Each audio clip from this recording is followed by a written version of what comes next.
ദൈവശക്തിയും നിത്യനും ജീവനുമുള്ള ദൈവശബ്ദം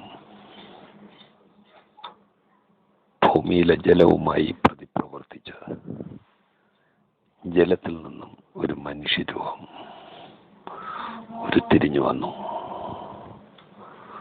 അതാണ് യേശുക്രിസ്തു. വചനം ജഡമായി തീർന്നു, കൃപയും സത്യമുള്ളവനായി നമ്മുടെ ഇടയിൽ വസിച്ചു. ആദിയിൽ ദൈവം ആകാശവും ഭൂമിയും സൃഷ്ടിച്ചു. ഭൂമി പാഴായും ശൂന്യമായും ഇരുന്നു. ആഴത്തിന്മേലുണ്ടായിരുന്നു. ദൈവത്തിൻ്റെ ആത്മാവ് വെള്ളത്തിന്മേൽ പരിവർത്തിച്ചുകൊണ്ടിരുന്നു.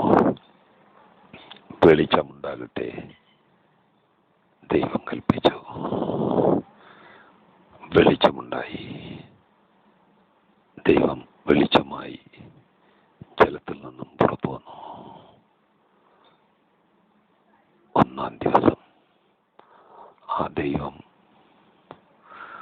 ഏദൻ തോട്ടത്തിൽ വെച്ച് തൻ്റെ സ്വന്തം കയ്യിൽ മണ്ണെടുത്ത് ഒരു മനുഷ്യരൂപം ഉണ്ടാക്കി.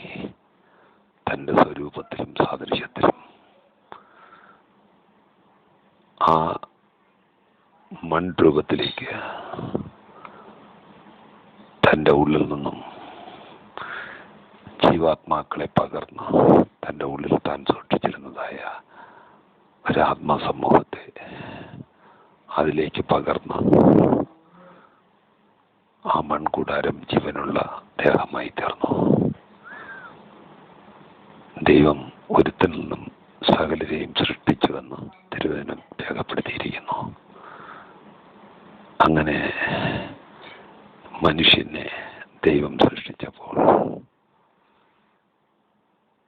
ദൈവം സകല മനുഷ്യരെയും ആ മനുഷ്യൻ ഉൾക്കൊള്ളിച്ചിരുന്നു. ആമേൻ.